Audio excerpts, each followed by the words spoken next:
नमस्कार, reporter MD में आप सभी का स्वागत है।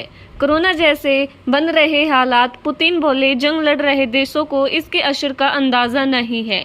रूस के राष्ट्रपति व्लादिमीर पुतिन ने पश्चिम एशिया युद्ध को लेकर चेतावनी दी है। उन्होंने कहा कि इसके असर का अनुमान लगाना मुश्किल है, लेकिन यह कोरोना महामारी जैसा बड़ा संकट बन सकता है। युद्ध से वैश्विक सप्लाई चेन, उत्पादन और व्यापार प्रभावित हो रहे हैं। पश्चिम एशिया में जारी युद्ध को लेकर रूस के राष्ट्रपति पुतिन ने बड़ा बयान दिया है। उन्होंने कहा कि इस संघर्ष के असर का अंदाजा लगाना अभी मुश्किल है, लेकिन इसके परिणाम कोरोना महामारी जैसे हो सकते हैं।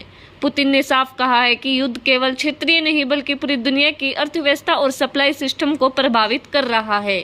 इससे वैश्विक स्तर पर चिंता बढ़ गई है।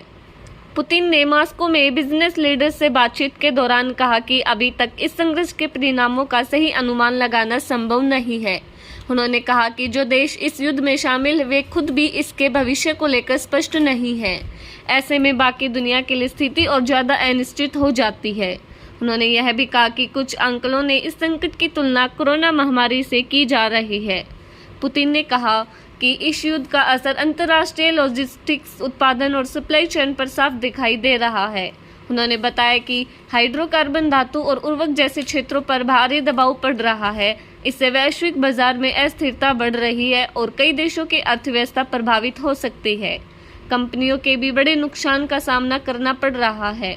पुतिन ने चेतावनी देते हुए कहा है कि अगर हालात नहीं सुधरे तो यह संकट कोरोना महामारी जैसा बड़ा आर्थिक झटका दे सकता है। उन्होंने याद दिलाया कि कोरोना के दौरान पूरी दुनिया की रफ्तार धीमी पड़ गई थी और हर देश प्रभावित हुआ था। उन्होंने कहा कि पश्चिम एशिया का यह युद्ध भी उसी तरह विकास को रोक सकता है और वैश्विक संकट पैदा कर सकता है। पुतिन के बयान से साफ है कि आने वाले समय में वैश्विक अर्थव्यवस्था के लिए बड़ी चुनौती खड़ी हो सकती है। उन्होंने संकेत दिया कि अगर युद्ध लंबा चला तो इसका असर हर देश पर पड़ेगा। ऐसे में अंतर्राष्ट्रीय स्तर पर कूटनीतिक समाधान की जरूरत और बढ़ गई। दुनिया को इस संकट से बचने के लिए जल्द कदम उठाने होंगे।